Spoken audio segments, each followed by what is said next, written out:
Yes, guys, welcome back to like the fifth or sixth episode of the Just Talk podcast. Back on the podcast after the last episode. Thank you guys for support on the past few videos. Really appreciate it. Getting a couple hundred views now. My goal for the end of the year is to get 15,000 subscribers. Obviously, start January. So happy New Year to you guys. But yeah, today I'm joined by someone I've known basically my whole life. So you can introduce yourself. I'm Tiyah. A wave to the viewers. Yeah, her socials will be somewhere around here. My socials will be around somewhere around here. Podcast socials around as well. We're bagging a lot of views on TikTok. I saw when I posted the clip on like the 2 episodes ago. One of my friends, he just went viral in it. So today we want to speak about women's Super League. Obviously, we're into women's football as much as men's.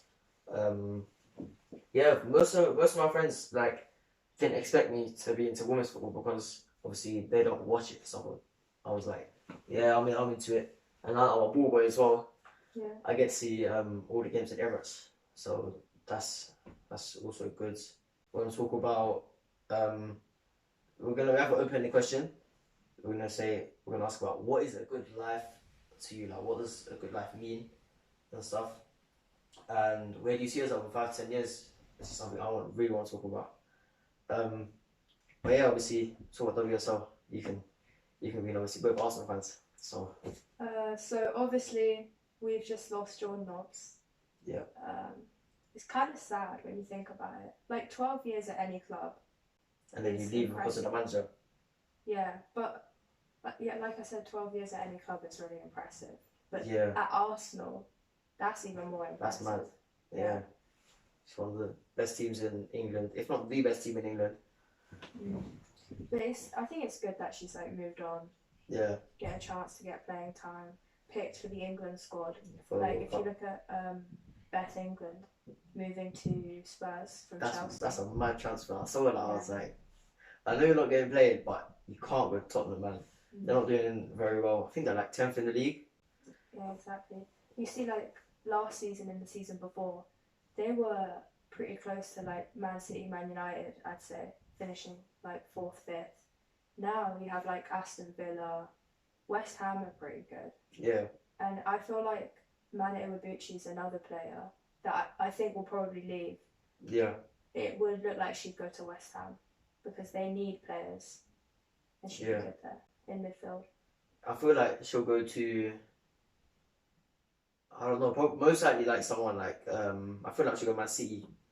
I don't know, someone like her will go Man City or West Ham to be fair, because obviously Man City has lost Kira Walsh, Lucy Bronze, Stanway. So it's obviously not the best situation for them to be in as well. But yeah, obviously it's sad to see like players that the fans love obviously not kind of being played and stuff. I've met loads of players, I'm just gonna say, put out there. So you might put a couple of pictures to be fair, just around everywhere while we wait. I'll talk about our first game that we went as Arsenal Women's. It was the Champions League. Yeah. Against Barcelona. That was a good game for me. I know this is going to be controversial, but I also support Barcelona. That's good. How? Like. I think it was when I was younger. I used to love Messi, and then my mum, I think she bought me like a Barcelona top with my name on. Yeah. And then from then I was just like obsessed. I'd always like Messi had like books and stuff, like kids books. So I used to read them when I was growing up, and then I was like, I used to love Messi so much, I might as well support Barcelona. Yeah, Fez. I mean, I did say in a previous episode that Ronaldo is my GOAT, but Messi is the GOAT. I've accepted it. Hold on. But it is what it is, man. But for I want to talk about Ballon d'Or as well. I know we said WSL and all the other stuff, but the women's Ballon d'Or, yeah. Miedema was absolutely robbed. Not Miedema, sorry. Beth Mead was robbed. Yeah. And you know why? Because Arsenal didn't win the title. Yeah, we needed she that won that to win. What was it called? It's mad because she won the Euros, obviously. She won Player of the Tournament and the Golden Boot, and had a monster season last year. Was she top goal scorer for the whole season? Or was that Miedema or Kerr? I think it was Kerr. So she would have been second then, surely. Yeah, something like that. Yeah. I met her loads of times, though. I can't lie. I remember our first game at Warrenwood. I was like, let's go get a picture with me. You told me she doesn't take pictures. The next game we went, she had a whole line of people who were going to take the pictures. I think that's the most wrong I've ever been in my life. Because she's like one of them that always stays out. Yeah.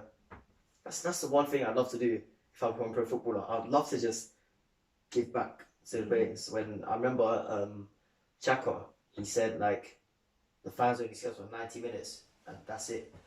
Then a documentary came out. I really enjoyed that. Watched it like a couple of days ago actually. Just sat down and just watched the whole thing. But let's do our predictions, mid-season predictions. Men or women's? Women's. Alright, so let me just get it up real quick. So right now, the top four, Chelsea, Arsenal, Man United, Man City. But Arsenal, Man United, Man City have a game in hand. Let's remember that. Right now, I'm saying Chelsea and Arsenal again, and Man United. Last year, Man United weren't really like title contestants. Yeah, but they bottled it in the last game though. yeah, but Alessia Russo and Ella too, and they have someone else as well. I think her name is Staniforth. She plays up front. She's Oh really yeah, good. yeah. With all the braids from last time. They've got a strong team, like a really strong team when you think about it. So I think they're for sure, like, gonna be top 3, 100%, maybe even title contenders. I was gonna say Man City, but like we said before, they've sold their best players. Mm-hmm. So they'll definitely get fourth. I'd say.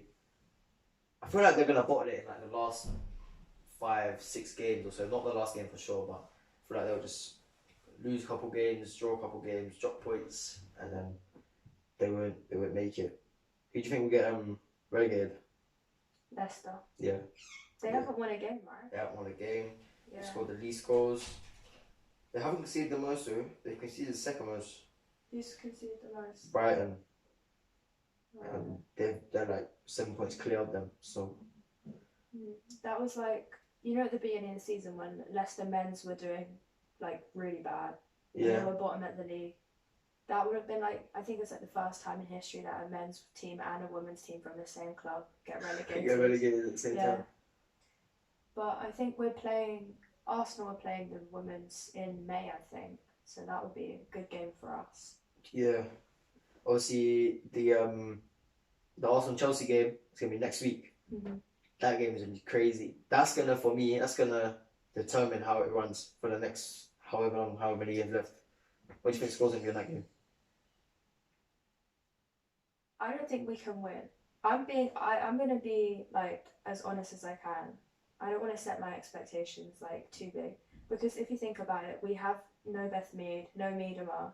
Yeah, we have Black Stenius, but she's not as elite. Improved. Yeah, she's like on and off. Lena Hurtig, our new signing. I don't know if she's fit to play a whole game because she was injured and she's only been playing like the last bit. She only comes on a sub, Yeah. Don't know about her. She was injured. She got injured. Who else? Our midfield. We lost Jordan. Little's back though, right? Little's back, yeah. Little's back. Velty, my favourite, obviously. She'll be great. I just had to say that. My favourite. She will be great. She'll be the best player there. Our 2 new signings, Pelova and I don't know how to pronounce Something cool. Cool. Yeah, I saw that tweet. I think it's like Catherine or something. Something like that, yeah. Defenders, I think, were all good because we have Leah and Rafa back. Yeah. So good partnership. That partnership, man. Mm-hmm. Been missing it for a while, won't I? But then you look at Chelsea and you've got like Lauren James, Sam Kerr. See, Lauren James, I used to never rate as a baller, and then Reece James came out and was like, he was asking the Q&A. He was like, how good do you think your sister is in WSL? He goes, I think she's the best player technically. I was like, there's no way. And then WSL posted an edit, or Chelsea women's posted an edit, and she was there balling out. She was like, what the hell? Number 10 for Chelsea and all that. I was like, I can't lie. She's a right wing, I think. She's going to cause our left back either Kate McCabe or Steph Catley problems, I think, on that day. So we gotta be covered up and ready for that game. So you'll see. Well, our predictions are if it's gone horribly or if it's gone. Well, I hope we win. I hope I'm wrong. But also, a player I didn't mention, Guro Reiten. She has the most assists. She is something else. Yeah. Like, if you look at her assists and her stats, she's carrying Chelsea, in my opinion. Like, Sam Kerr, I'm friends with a lot of Chelsea fans. They're really, like, on and off about her because apparently she's, like, really overrated and stuff. Yeah. Guro Reiten is, like, the person that carries that team and keeps it together. For sure. I'm going to say for that game, I feel like it's going to be a 2-2 draw. You know, I think Zinsberger's going to like mess up.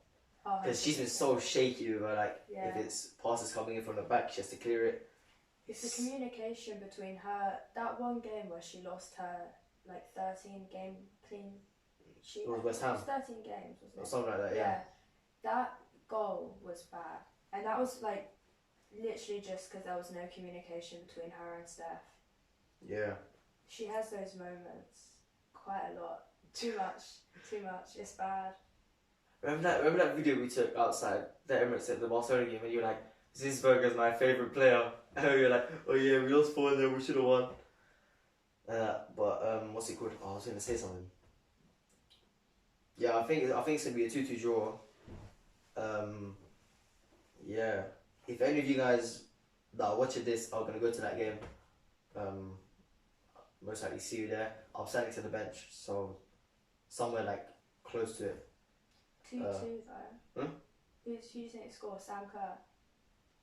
Imagine Sam Kerr backflipping in the Emirates. Oh my days. That'd be the most disrespectful thing in women's football. You know, I think Kim Little's gonna score. I think Walty's gonna score. I think Kim and Walty are gonna score. The two people that never score. Two that never score are gonna score. And then for Chelsea, I think Guro Reiten's gonna score, and she's gonna assist like a corner, like Millie Bright header or something. That's for sure, I'd say. Oh yeah, Millie Bright. Yeah. I totally forgot about her. Okay, no, it'll be Blackstenius against Bright. That's not going to be good for us. Yeah. You think her first touches are atrocious. Oh They're my horrible. days, I remember her link-up play against... Who was the last game against? It was Juventus Women's, isn't it? And we lost 1-0. Or Lyon Women. Leon. Her link-up play was awful, man. And she's always offside. Huh? She's always offside. Yeah. I feel like she tries to drag the defender back though, and then create that line higher, which is smart, but obviously it doesn't work. Oh my days. Oh yeah. What's your thoughts on the Arsenal Man United women's game at the Emirates? I think we played rubbish. You think? Like, to be honest, I actually can't remember if I'm being honest. But I don't think we played that well, to be honest. But also, Man United, their forwards, again, I think her name is Staniforth. Yeah, something like that. I know you're talking about, yeah. She was fast. Like, she was outrunning our defenders all the time. Bearing in mind we didn't have Leah or Rafa, I feel like maybe if we had them, the scoreline wouldn't have been that bad. Because they scored two corners in that last 3 minutes. Some of the goals that we let in were literally just poor defence and could have been avoided. In that second half, the first half actually, when they were winning 1-0, the ball came out to me. I had to throw it to Mary, to Earps in the goal, and then there was like another ball behind the goal. So she went to walk there to waste time. I threw the ball out, and then she was like, well, "What are you doing?" She told, "Who's that centre back?" They're like tall blonde centre back. I don't know what she's called, but she was like, "Can you kick the ball out?" So she threw the ball. You have a video of that, don't you? Yeah, I've got a video of that. Yeah, it was annoying. It made me look like our egg, for sure. I went to the game, screen recorded it, posted it, and yeah, man. I added Steph Catley in one of the videos, one of the clips that she was in, like right next to me. So she saw it. Obviously didn't do anything, but yeah, I must say, like women's footballers view your story so much more than men's and that. Yeah, they're more like active. That's the thing in general. They're more interactive with fans anyway. Yeah. I feel like with women's football, I feel like the players probably need to be, because it's like a different kind of fan base. Yeah. Like community, if that makes sense. Yeah. You know what bugs me, or really bugs me? When I go to a men's game, a women's game, for some reason the atmosphere is so much more different. Yeah. I don't know why, because I would want to see more like limbs, if that makes sense. In the women's game. Obviously in the men's game there's the Aguero moment, the Troy Deeney moment. In WSL, there's obviously been, let's see, for Chelsea last season. We got the West Ham game, I remember, away. Where you got the Caitlin Ford shot. Yeah. Yeah, But I still love that. I'm surprised there wasn't like any limbs or anything. It was just like a normal game, which bugs me. But yeah, man, it is what it is. I want to talk about, for you, what is a good life? Good life. Oh, I want to add something as well to your viewers. Like, not many people watch women's football, but I feel like you have to like try it out first, if that makes sense. Like, watch a game and see how different it is, because it is very different to men's football. Like the way they play, the pace, like the style, the fans, everything. It's really different. Like, not in a bad way, in a good way. Yeah. So I think once you like watch a game and get into it, and like watch it with like a positive mindset, don't think anything bad of it before you start watching it, then like you might get into it, because it is pretty interesting. Yeah, I remember our first game. We went to go to our seats, and there was someone there, so we just had like, we got like the best seats in the whole thing. Covered like by the things. It was raining the whole time. Yeah. So that was good. That was a memorable time. Even though we lost badly. Yeah, 4-0. And I remember we were at McDonald's, and then you said, "Did you want to go to any other women's games?" And I was like, "Oh, Arsenal Leicester's in like 4 days, whatever it was." We went. We couldn't see any players, sadly. You got Zinsberg subs.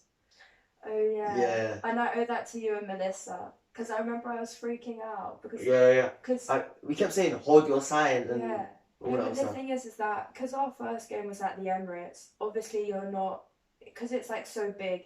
It's not like Meadow Park where the players are like right there. So I wasn't really expecting to be that close to them. Because it was our first game at Meadow Park. I was like just shocked at like how close we were to the players and like how interactive they were. That's why I was like, oh my god, they're right there. And then that's why you and Melissa had to shout at her for me. Yeah.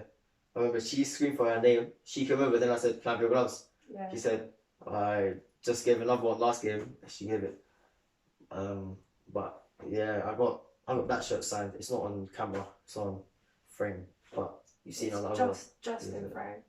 Huh? Yeah, just in frame over there. But yeah, let's move on to the next topic, which you're gonna go on to. What for you is a good life, would you say? I think it has to be like an equal balance of like, materialistic things, so like money, good job, like a good house, car, whatever you want. But then also it's got to be like being content with what you're doing, or like who you're with.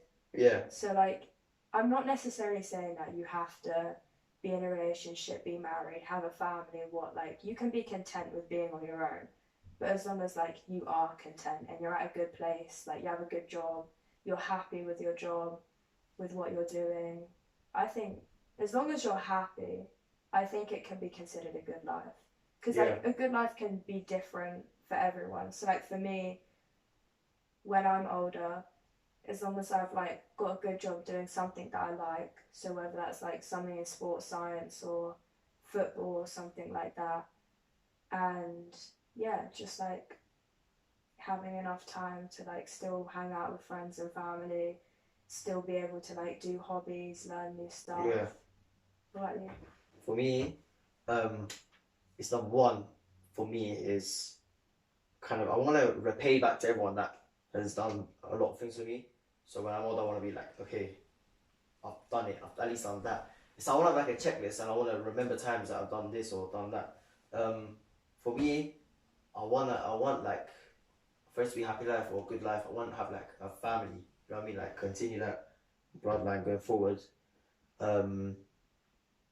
I wanna obviously achieve my dream, either become a footballer or basically a professional podcaster, which I'm doing now and hoping to grow in the next few years or so.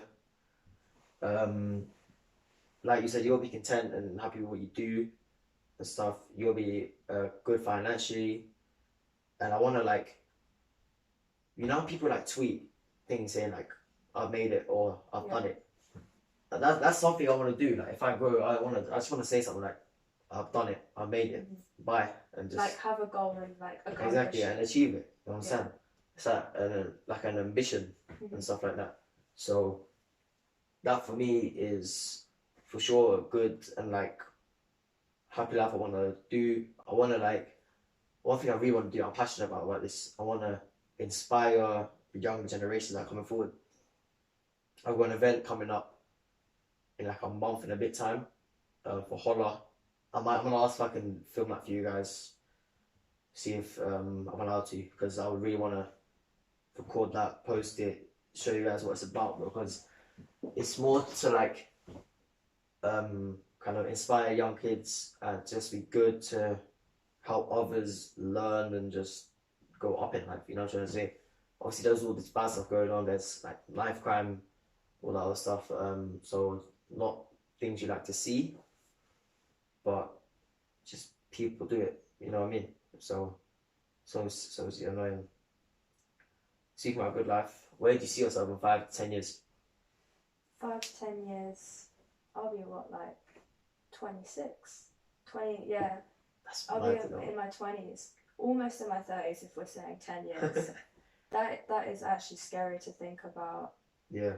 I guess it depends like which path I take. If I stick with football, like work hard and put my all into it.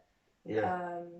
Say if I do eventually become professional, even semi-pro in it. Hopefully just work as hard as I can. At the time, be working as hard as I can to like get into a good team, be a good player. Hopefully, like one main thing in football is there's still a lack of diversity. Like it's improved so much, but there's still like barely any kind of like representation or like sense of community for like Asians, South Asians, just Asians in general. So Yeah. I'm pretty sure, I think it was last year, Arsenal did like a whole day for like little boys, like little South Asian boys actually, where they got to go to the training centre and like just have a day like full of, playing football, training and stuff, which was really good to see because like I don't think anything has been done like that before. I know in women's football there are a lot of like communities and teams for like Asian women that want to like get involved in football, but hopefully in like 10 years when I'm an adult I can make a community or like build some kind of safe space or just like encouraging place for Asian people, South Asian people to like get involved, like kids and like older adults and stuff. Yeah. I remember, we both agreed if one of us becomes professional, the other person becomes their social media manager. You know how sick that would be? Yeah. Like, let's say you go famous, best WSL player, or whatever, and then you go, so your friends go up to you and say, yeah, Tiyah, go over there. There's a good baller. I'm like, yeah, I'm a social media manager. Like, what? Like, that would be so sick. It's like impressing your friends and kind of shocking them because it's something like they might not expect of you to do. Because like for me, in 5 years' time, I'll be what? 20. I'll be 20 years old. So I'll just come out of school, all that stuff. I'm year 10 right now. Uni. Yeah. I might not do uni. If you go to uni, it depends what you want to do. I don't think I want to go. I want to try out for football college. So it's either That's college. What I'm doing. Yeah. It's either college or sixth form. I've already spoken, like not I've already spoken, but loads of teachers at school have spoken to me and said they already told me they want me to stay. They want to run for head student. But then one of my coaches at my club, he plays for Level 7 Academy, which is like near playing fields. So they have their own football college and all that other stuff. So I'd love to do that as well, kind of excel in my football career. Hopefully one day anyway. I think you'd be like, that would be a good choice for you because I'm doing that right now. I started at the Tottenham one for pre-season. I didn't really enjoy it that much. It wasn't bad. I think it was just like, it wasn't as serious as I wanted it to be. So, you know, like, even if you find it serious and you're putting in hard work, if everyone around you kind of like doesn't take it serious and stuff, it's kind of hard to like improve playing in a team when other people like aren't putting their all in as well. That's what annoys me so much because I love to be like a team player. Yeah. You know what I'm saying? I hate it when there's people trying to ruin it. Yes, it's a laugh, it's fun, I understand that, but then there's always a line to it, which is something I always have. I want to ask a question, like, what are your three kind of most, what do you call it, like, values that you have, that you need? In general, or just like in general? Football? In general. Well,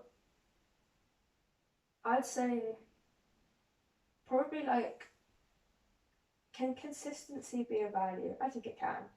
Like with whatever you're doing, just maintaining consistency it's a really hard thing to do. Yeah. Like if you look at something simple, like everyone is like in this gym phase, going to the gym. Like if you look at that, starting off from not doing anything and going to the gym consistently, like 3 days a week or something, it's hard to like maintain it. Maintain that. So I think it's like impressive and it's a good value to be really consistent with things. And then alongside that, probably like, what's the word? Like willpower. Yeah. But like self-motivation, really. Discipline. So, discipline. Like keeping yourself on track. That's one thing I rate. Anyone, all those like weight loss type of videos I see, respect goes up throughout the roof. I'll be honest. Makes me happy to see people that like struggled and now they're doing well. So that's good to see in the community that we have. But obviously that takes like time and improvement. Yeah. Like no one goes from doing nothing to doing one thing like consistently and being great at it. Obviously you have to like slowly build up to a point where like you can control everything. Yeah. You can. Well, one of my coaches on their podcast, the Untitled podcast, I'll shout them out somewhere. Or West Coast. One of them said, and I agree with this massively, they said the one thing that humans want most is by getting money by doing the absolute least. You know what I'm saying? And let's say the podcast, it could take me 5-10 years, but it's something I enjoy, something I know I'll thrive in. Have people come around, guests, friends, cousins, family, all that stuff. Imagine I go to a point and I just get footballers coming. That'd be good. That would be sick. By the time then I might be 18, 3-4 years, 18, 19, just text footballers, come around. That would be sick. What's your last value that you'd use? I don't really know what else, because those two are kind of pretty similar things. Yeah. Like, you can't really have one without the other. Like to be consistent, you need to have discipline. Yeah. So the last one would probably just be like to value things, like appreciate things in sports or just in general. Appreciate like moments and opportunities you get. Don't take things for granted. I know like loads of footballers, the main thing they say is like you should never take anything for granted and like be in the moment. So just like make use of the things that get given to you or like the things you have access to, really. For me, the one thing, the top thing, I've always said it, I always value respect as something that I always need. I can always tell when someone isn't showing respect, or if it's deliberate or if it's accidental and stuff. So that's one thing I always appreciate from someone, to show me respect, because then I show them back, which is something I like to do. Another one is commitment. it's kind of like consistency and stuff. Yeah. Needs to be committed all the time. If someone's gonna ask me, can you work with me to do this or to do this, and it will take a long amount of time. As long as I'm putting in the not the equipment, commitment, I want you to put the same, and it will just make it right. So, the third one, I don't know. I'd say like passion or something like that, or just I don't know. Yeah, passion or something like that because it shows like that you actually have love for something and you work for that, you work hard for that, you understand? There's people I know like they have passion for something, but it's like they expect it to come to them, you understand? They have to have the commitment. Yeah.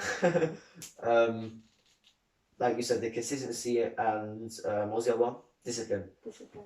To get what they want. And people expect it to come like that. That's the problem I have or had and still kind of have. I need to go out more to train by myself. I need to research more stuff to do with media and stuff like that. One more thing about that as well, media. I regret choosing computing for your GCSE. Yeah. You chose computing? I chose computing. See, my dad told me to, so shout out Dad. No one can help you with that. Even I can't help you with that. No, I'm alright with it, I can't. But it's I chose business and computing. Like the fact I'm doing podcasts now, if I had to drop one to get media studies, I'd drop computing straight away. As much as I like the teacher, I like the class, yeah, it's how do I explain it? It's annoying to not have. How do I explain, man? It's annoying to not have like the subject that is needed for what you do. Yeah. Kind of. Computing, like I realize I'm not going to use it. I'm not going to create a computer or build a computer or write codes. Business, yeah, fair. So I'm doing podcast business. But yeah. Well, it's good because like a lot of these courses you can do like online and stuff. Yeah. Like you can find media courses. You can do media if you went to university. You can do media in college. So it's good that there's like a lot of access to these things. Because even if like you picked up podcasting after your GCSEs or like just before, you missed out the opportunity to pick it for a GCSE. Then you can still do it in like college or do like courses online and stuff and still learn about it. Yeah. And then also about the values. I think all of them like go in hand with each other. Like if you're passionate about something, that's going to help you be committed and it's going to help you put that work into it. Because if you don't like something, you're not going to give it your best. Like it's difficult to be committed to something and put loads of effort and hard work into something if you don't even like it. So I think they all go like they work together. Yeah. I want to talk about the Euros. Obviously, the women's Euros. Memorable event. Very memorable. Very memorable event. I remember the final. I was in here watching it. You were at the stadium also, innit? For the final. Yeah, I was there. Yeah, that must have been crazy. That was the best experience I think I've like ever I remember we went Trafalgar Square for the semi-final and the celebration. Yeah, the next day. I think Trafalgar Square was like, it was nice because it was like small and everyone was like celebrating together, and obviously that was the game where we won by quite a bit with like 4-0 I think. 4-0, yeah. Against Sweden. With like Russo's back heel. Yeah. Yeah, that was a good goal. But that was fun. And then obviously the day of the match, I think it was more like nerve-wracking than it was enjoyable, because when Germany scored, it was like, I remember telling my brother, I was like, there's no way, like we're not winning this. And they didn't have Pop, like Alexandra Pop, their best player, she was injured, like just before. And you think like, if she played, how different it would have been. Nah, but when they scored, I was like, we're still going to win. I know for a fact we're going to win. And then when Tui scored, when Chloe Kelly scored, it was crazy. Yeah. Oh my days. Like the whole stadium erupted and like everyone was screaming. And I think that moment, well, just before that moment, that kind of like, we have to score right now. Like, otherwise we're done for. The only real moment that we had that was when we played Spain. I think actually Spain was more like nerve-wracking and scary than the final, because Spain was like, there was actually a possibility and a feeling that we were gonna like kick out. Because their goal came out of nothing. Their goal literally came out of nothing. The player got it through a gap or something. She turned and then shot. Yeah, but Spain are a great team. Yeah, but Tiyah was injured as well. Yeah. So she missed out, and they still played really well. To be fair, so fair play to them. I don't actually know. Obviously, Spain have had like so much stuff going on with the manager and the players. Yeah. So in terms of the World Cup, I don't know like if some players. I think shaky. they said they came out with a statement, because it was said that they refused to play. Yeah. And they came out with a thing saying like, no, they play, like they'll do it for their country and stuff. But then obviously there's still that kind of like, Vilda will still be there. He's not gonna leave by the time the World Cup comes, I don't think. So remember what's it called? The interviews we did at Trafalgar Square. Yeah. We didn't actually do any though, did we? Did we chicken out of them? No, we did. Remember semi-final? We did. And then you said the wrong word. You said expiring instead of inspiring. Yeah, that's why I was scared to come on the podcast, so I knew I didn't do that. I basically, the reporter lady was like, how do you think the Euros is going to affect women's football and stuff? Do you think they're going to inspire women? And I went on this whole rant about like how much the WSL has been growing and stuff, how much it will grow. And then right at the end, I was doing so well. And then right at the end, I was just like, yeah, the women will expire. I don't know where expire came from, but then, yeah. Yeah. I did an interview recently, a couple months ago, at the Arsenal Women's Spurs game. I said 100% about 100 times in the whole thing. You guys might be lucky to have like a little sneak peek of it like right now. Now, obviously, a lot of people will say that's the Euros 2022, that's the effect of that. Lots of people now coming to watch the game live as well, particularly given that the Premier League is not playing this week. Do you think we'll be able to sustain that going forward for months and months to come? As in, do you think that rise in popularity is permanent? 100%. Listen, like just because the women's won the Euro doesn't mean anything. The women's football is on the rise itself anyway.